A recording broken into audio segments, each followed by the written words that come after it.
guys, so today we're going to be talking about key features of square root functions. So recall the vertex form. It's very similar, but now instead of d squared, it is a square root. So we have y equals a square root of x minus h plus k. And just a reminder that a affects, how wide it is or skinny, reflections, and h affects left and right, and then k affects up and down. So key features that we look for in square root graphs are the maximum and minimum. In the graph of a square root function, this is the starting point. Okay, so it's where it really starts. So this is our starting point, and that is our maximum minimum. If the graph opens down, the starting point is a minimum. So meaning if it opens like this, or if it opens like this, then it is a minimum. If the graph opens up, then the starting point is a maximum, meaning if it opens like this or this. Okay? So either one of those would be a maximum, same with our other part. Alright, so then the next thing that we need to look at is the actual starting point. The point at the beginning or the maximum / minimum of the graph is where the graph begins. Always write the starting point as h comma k, because, as you've probably discovered already, is that the left and right movement is h, and that is the x value of our starting point, and then k is our up and down movement, which is the y value of our starting point. Okay? Alright, so then moving on to x-intercepts. That is a review term, so x-intercepts is where the graph intersects the x-axis, and we need to write this as our number, comma, 0. Y-intercept, another review term, so we have y-axis, that's where the graph intersects the y-axis, and we want to write it as 0, comma, the number. Okay, we did this back in quadratics when we were doing transformations of quadratics, so it's just a reminder. Alright, so then we have our domain and range, again very similar to quadratics, except domain is different this time. So the domain is the set of all possible inputs, or x values, and we want to write it as, so x is greater than or equal to a number, x is less than or equal to a number, or we have the other way when we have infinity involved, where we have the bracket, and then x comma infinity parenthesis, or we could have negative infinity comma x in our bracket. Okay, so if the square root function goes to the left, then we are going to use this symbol, or if you like the other way, then we would write it as negative infinity to our number. Okay, otherwise known as x.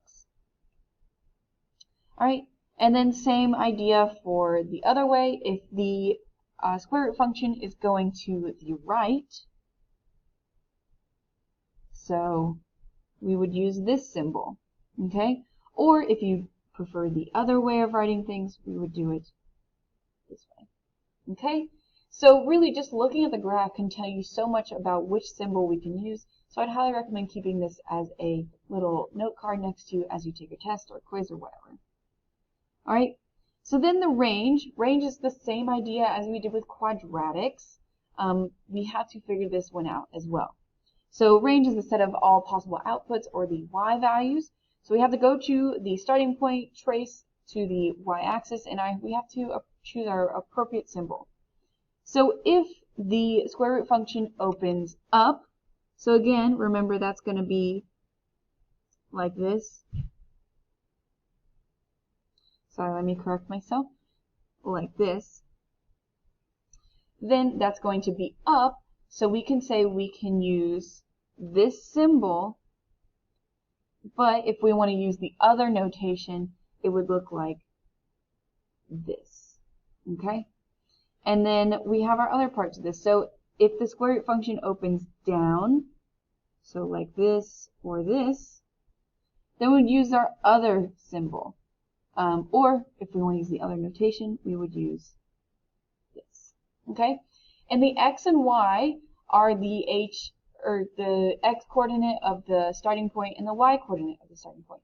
We could even say this is h and this is k, whichever one works best for you.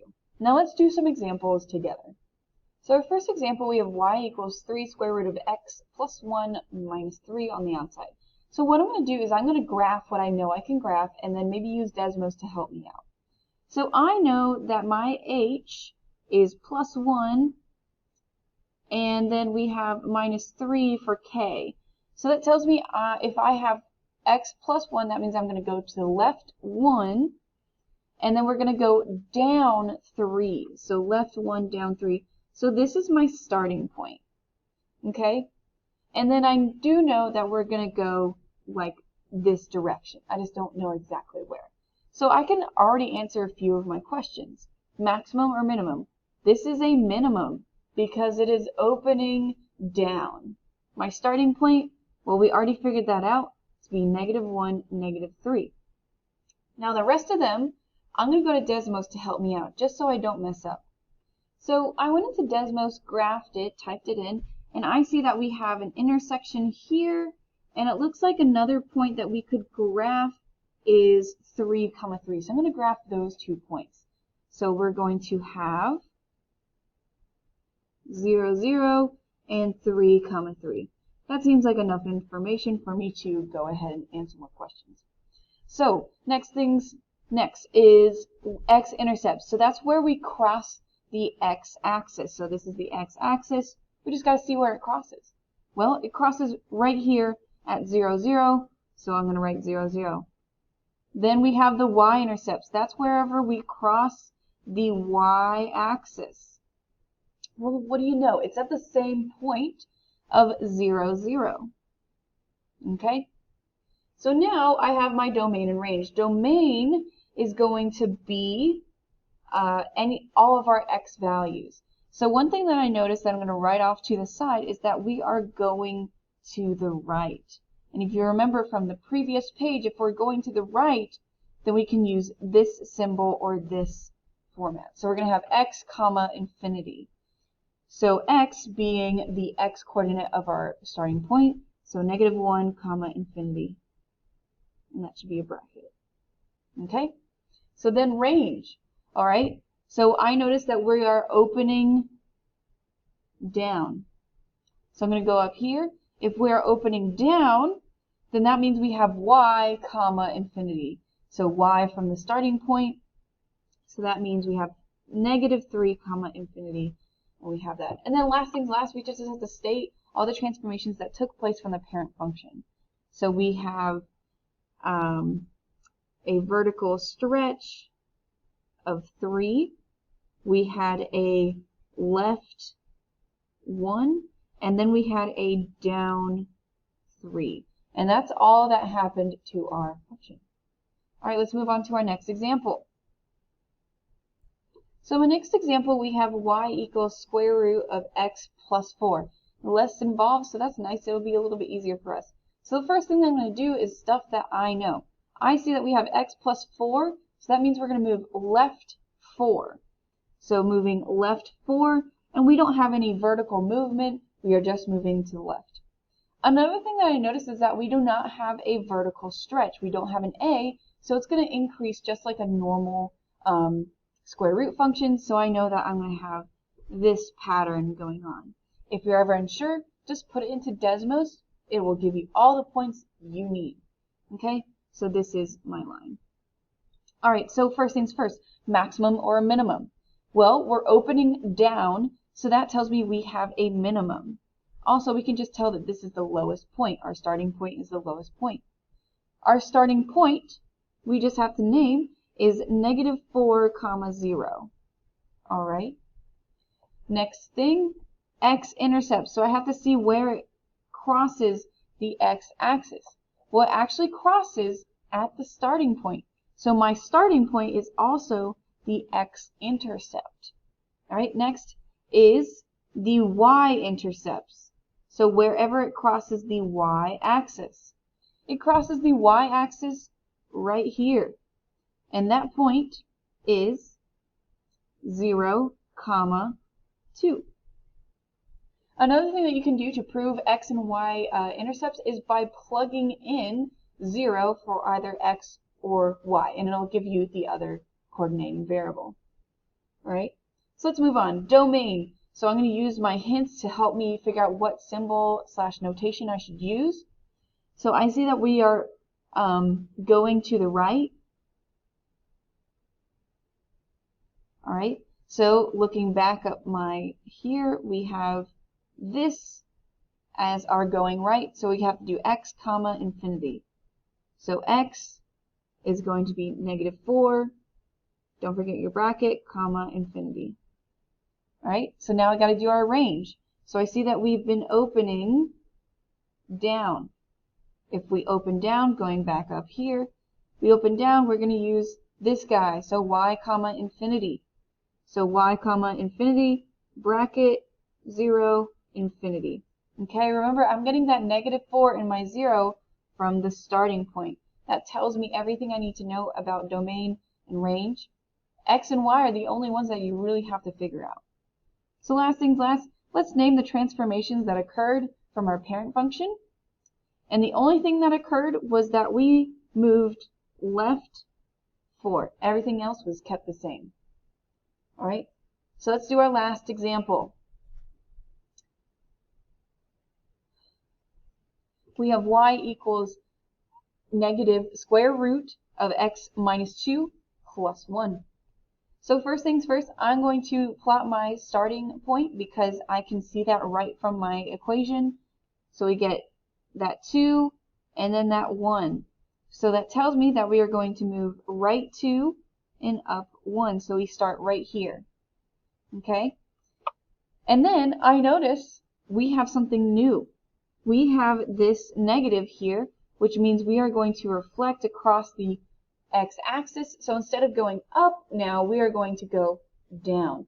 But it's going to be the normal progression of every other square root function. So it's going to be like this. Okay? So that is my new square root. Alright, so now let's answer our questions. Is this a minimum or a maximum? Well, because I'm opening up, and also my starting point is the highest point, we have a maximum. Okay? Our starting point, we already recognized it as 2, 1. My x-intercept, we intersect the x-axis once, right here, and that is at 3, 0. Then we have our y-intercepts, wherever it intersects the y-axis. We never touch the y-axis, so we don't have any. So we just say, NA, there's no answer for this. You can say none, whatever that tells me that you say there is no y-intercept. Alright, then domain, so I see that we are going right still, so we're going to have the same setup as before, so x, infinity, so 2, infinity. Range, this time we are opening up. So I'm going to go back up here. If we open up, we need to have them switch and with negative infinity in front. So we have negative infinity to y, which is 1, and my bracket. So then last thing is we need to write out the transformations that occurred.